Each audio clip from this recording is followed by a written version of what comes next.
చేయడం ఓన్లీ కూటమి బేసిస్సా లేదంటే బీజేపీ ప్రయోజనం ఆశించా? ప్రత్యర్థి అనేటువంటి వాళ్ళు కదా, ఎవడు ప్రత్యర్థి అయితే వాళ్ళని విమర్శిస్తారు. ఇప్పుడు మమతా బెనర్జీ ప్రత్యర్థి అయితే విమర్శిస్తారు. ఇంతకుముందు ఆయన పేరేంటి నితీష్ కుమార్ ప్రత్యర్థి అయినప్పుడు విమర్శించారు. తర్వాత తను మళ్ళీ కలిశాడు నితీష్ కుమార్ ని నెత్తిన పెట్టుకుంటారు. ఇప్పుడు ఇక్కడ ప్రత్యర్థే కదా, జగన్ మిత్రుడేం కాదు కదా, మిత్రపక్షం కానప్పుడు ఏమంటారు విమర్శించకుండా?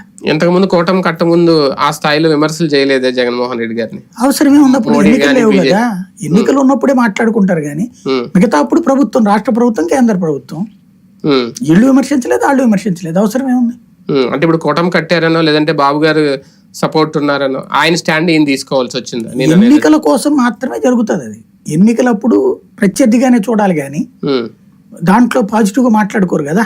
ఎన్నికలప్పుడు ఇప్పుడు ఈయన అంటలేదా కేంద్రం ఎందుకు చెప్పలేదు, అది ఎందుకు చెప్పలేదు, ఇది ఎందుకు చెప్పలేదు అని? అలాగే ఉంటది. ఎన్నికలప్పుడు మాత్రమే ఇది ఉండాలి.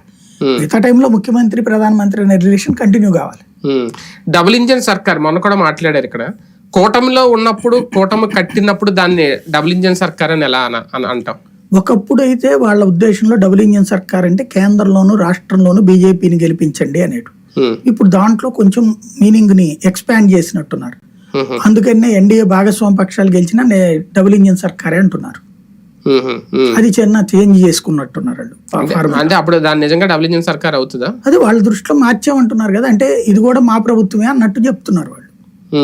అంటే దానికి ఏమన్నా ఒక లెక్క ఉంటుందా? కనీసం ఇన్ని మంత్రి పదవులు ఉండాలనో, ఎంత ఉండాలి? బాబు గారు పరిపాలిస్తూ రేపొద్దున ఒకవేళ ఇది కూటమి ప్రభుత్వం వచ్చిన ఆంధ్రప్రదేశ్ లో ముఖ్యమంత్రి చంద్రబాబు అవుతారు, తెలుగుదేశం పార్టీ పరిపాలన నడుస్తుంది తప్ప అందులో ఎంత మేర